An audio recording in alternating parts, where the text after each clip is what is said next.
문재인은 누구인가? 안녕하세요. 쇼세상 채널입니다.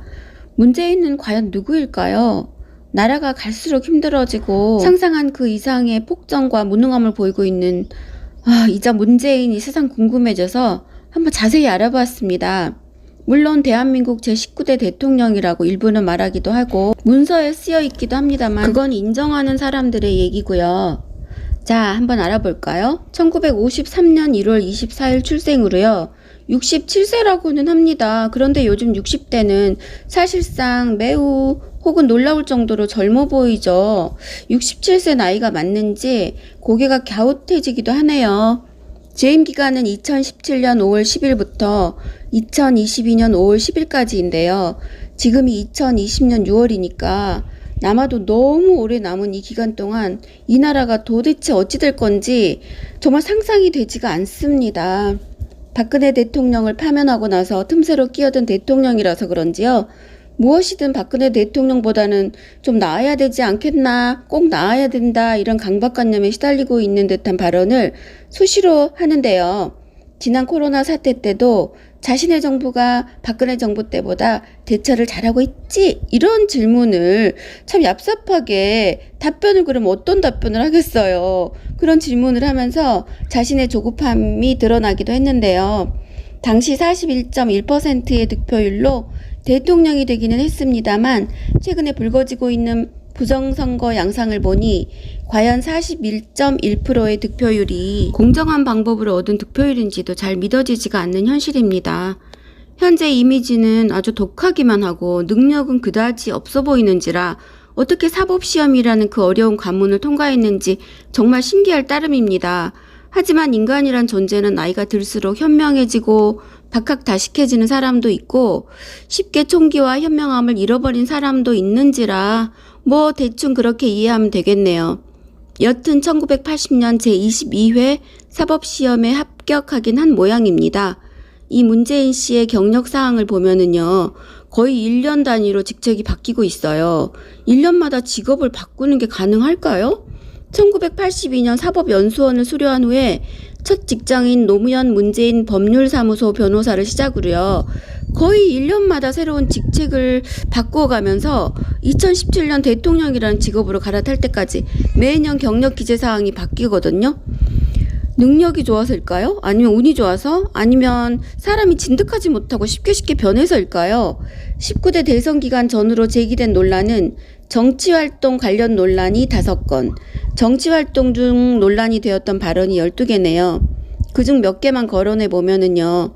성소수자 관련 발언, 세대 갈등 조장 발언, 구의역 스크린도어 정비업체 직원 사망 사고 발언, 국가 대청소론과 혁명 발언, 중국몽 발언, 국내 문제는 질문 받지 않겠습니다. 허허 한 발언, 빨갱이는 친일 잔재다.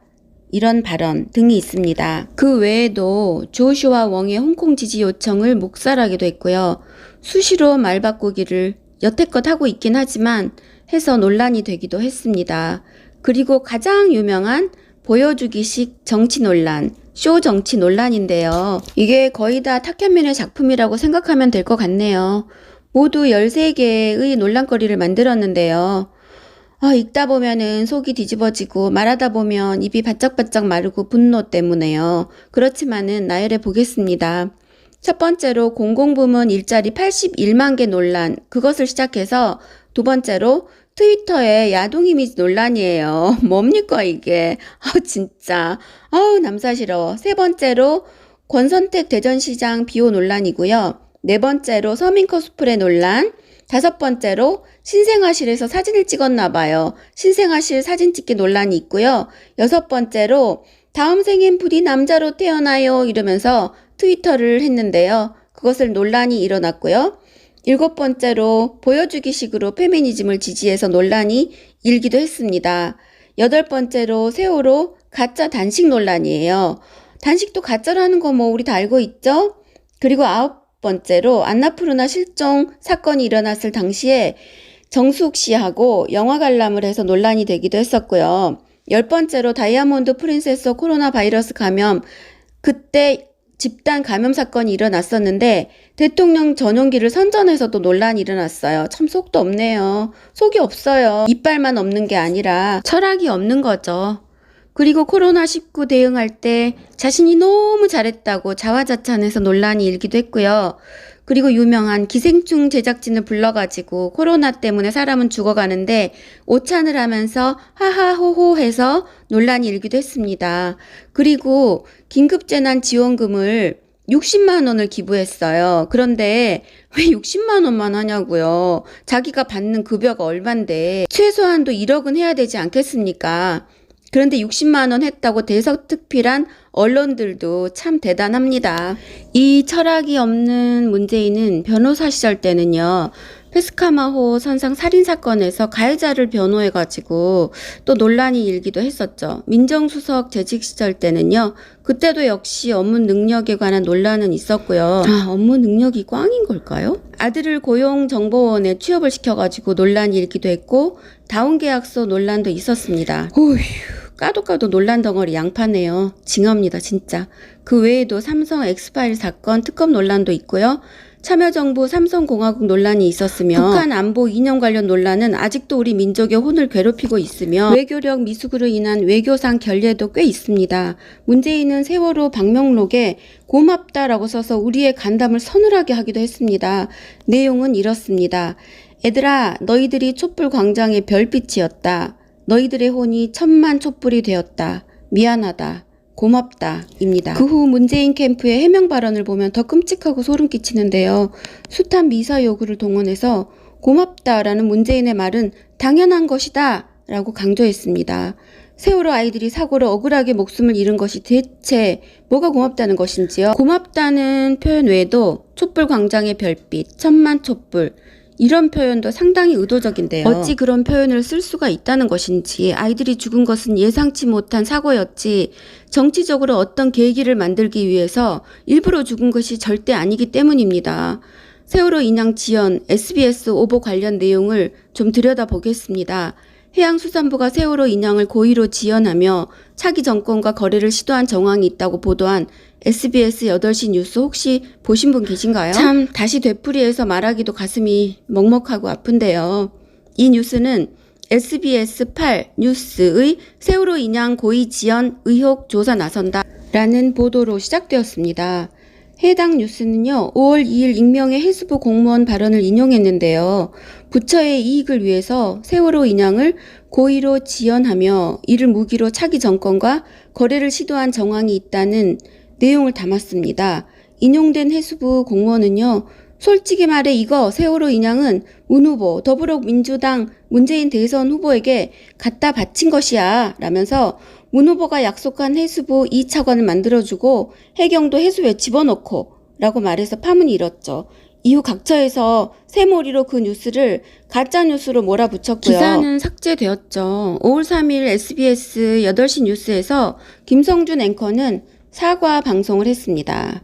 미해결 열린 사건입니다. 언젠가는 꼭 재조사를 해서 진실을 밝혀야 한다고 개인적으로 생각합니다. 문재인은 또 개성공단 폐쇄로 12만 명이나 일자리를 잃게 되었다고 선동을 했는데요. 가짜 뉴스였죠. 12만 5천 명이 일자리를 잃었다는 통계 자료가 있다고 거짓 주장을 일관되게 했어요. 그 문재인 캠프에 이제 찾아갔죠. 근거 자료를 보여달라 이렇게 요청을 하니까 아시잖아요. 이리저리 빙빙 돌리고 내가 안 했다 저쪽에서 했다 이러면서 시간을 끌고 애매모호한 태도를 취했는데요. 결국 현대경제연구원에서는 그런 조사를 한 적이 없다 이렇게 답변을 했고요. 개성공단 기업협회에서는 잘못된 수치라는 보고를 했습니다. 놀라지 마세요. 이게 끝이 아닙니다. 이렇게 거짓말로 산을 쌓은 것들에게 언젠가는 법의 철퇴가 내려쳐질 것입니다. 또 문재인의 거짓말은요. JTBC 토론 중에 안철수가 반기문 사태로 사드 입장을 바꿨다 라면서 교묘하게 거짓말을 했고요. KBS 토론 중에는요. 북한에 퍼진 돈 이명박 박근혜 정부 때 더 많았다고 쌩 거짓말을 얼굴색 하나 변하지 않고 대국민 사기 뻥을 친 사실입니다. 문재인은 대북 송금액을 근거로 자료 도표까지 만들었는데요. 완전히 거짓 자료를 만들어낸 거예요. 문재인의 주장은 여러 언론사들의 팩트체크 결과서 빅뻥 대뻥 큰 뻥으로 드러났습니다. 뭐 이런 사람이 대통령이야. 김대중 노무현 정부의 대북 송금액이 이명박 박근혜 정부보다 압도적으로 많았습니다. 두말하면 잔소리죠. 당연한 거 아니에요. 그때 그 사람들의 이념이 저쪽에 있었잖아요. 또한 김대중 노무현 정부 때는 현물과 현금 지원 등 정부 차원이 많았고, 이명박 박근혜 정부 때는 개성공단 근로자, 인건비 등 민간 차원이 많았다는 차이가 있는데요. 햇볕 정책 평가 문서에서도 이런 주장을 반박하고 있습니다. 긴 말 필요 없이요. 수치로 짧게 비교해 보면은 2017년 2월 기준 노무현 정부 때 43억 5,632만 원을 대북 지원했고요. 박근혜 정부 때는 3억 3,727만 원을 지원했던 거예요. 배가 많이 고팠겠네요. 그때 왜 북한 세력들이 박근혜 대통령 탄핵을 옹호하고 지지했는지, 왜 박 대통령이 탄핵을 그렇게 쉽게 허무하게 당했는지 아시겠죠? 배고파서 굶주린 이리 승냥이 떼들은 아무거나 물어뜯잖아요. 지금 김여정이 발악하면서 물어뜯는 것 보시면 대충 아실 거예요. 그 외에도 문재인은 거짓말로 가짜 뉴스를 끝없이 양산해냈는데요. 너무 많아서 다 말씀해 드릴 수는 없고요. 그 중에서 몇 개만 말씀드릴게요. 통신망 설비 투자는 이미 끝났으니 기본료는 필요 없다 라면서 한참 휴대폰, 스마트폰 요금에 민감할 수밖에 없는 젊은 층과 일반인들을 꼬셨는데요. 집권 3년이 지난 지금 어떤가요? 제 스마트폰 요금은 전혀 줄질 않았는데요. 저만 그런가요?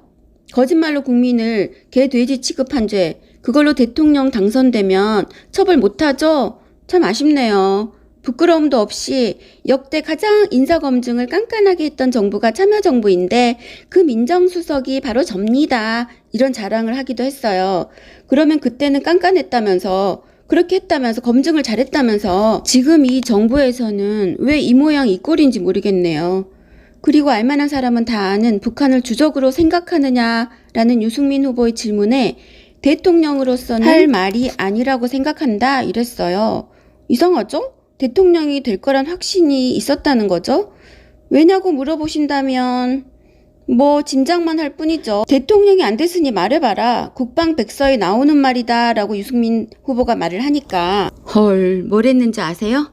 그래도 대통령이 될 사람이죠. 이랬어요. 그러면서 또 대통령이 할 말은 아니라고 본다 라며 또 이미 자신이 대통령인 듯한 확신에 찬 답을 해서 대통령이 벌써 됐나? 라고 재차 물으니까 강요하지 말라 어쩌고 저쩌고 하면서 북한이 주적이라는 말을 기어코 하지 않고 빠져나갔던 기억이 생생합니다. 그런 사람이니 현재 김여정이 지능이 낮다느니 옥류관 주방장이 또 나서가지고 냉면을 잘 처먹었네 마네 이런 막말을 해도 아무 말도 못하고 헐헐거리고 있는 거죠. 아니면 지들끼리 뭔가를 짰을까요? 왜 저러죠? 문파들도 출동 시기가 좀 늦지 않나요? 지금에서야 좀 뭐라고 말하고 있는데 그동안 입도 뻥끗 못하고 말이죠. 뭔가 연극의 냄새가 나는데 말이죠. 상당히 상황이 억지스럽잖아요. 또한 국가보안법을 폐지하고자 계획을 세우고 있기도 한 것도 지금 상황과 연관이 없지 않으니까요. 그 외에 또 있습니다. 댓글 알바 논란에 문파들의 문자 테러에 관해서 MBN하고 인터뷰하면서요. 18원 후원금, 문자폭탄, 상대 후보 비방 댓글 등은 문 후보 지지자 쪽에서 조직적으로 한 것으로 드러나기도 했다라고 이제 지적을 당하자 그런 일들은 치열하게 경쟁을 하다 보면 있을 수 있는 일이다. 우리 경쟁을 더 이렇게 흥미롭게 만들어주는 양념 같은 것이라고 생각한다. 이렇게 당당하고 뻔뻔하게 답을 했습니다. 우리 국민의 41%는 뻔뻔하고 자신의 잘못을 1등으로 잘 감추면은 대통령으로 뽑아주나요? 그런 수준이라니. 그런데요, 저는 문재인 안 뽑았습니다. 한 표 준 적도 없어요. 오늘 제가 만든 영상은 여기까지입니다. 영상이 마음에 드셨다면 구독과 좋아요 꼭꼭 눌러주세요. 여러분의 응원은 제게 큰 힘이 된답니다. 다음에는 더 좋은 영상으로 찾아뵙겠습니다. 또 만나요. 시청해주셔서 감사합니다. 우파가 승리하는 그날까지 우리 모두 힘내요. 빠샤!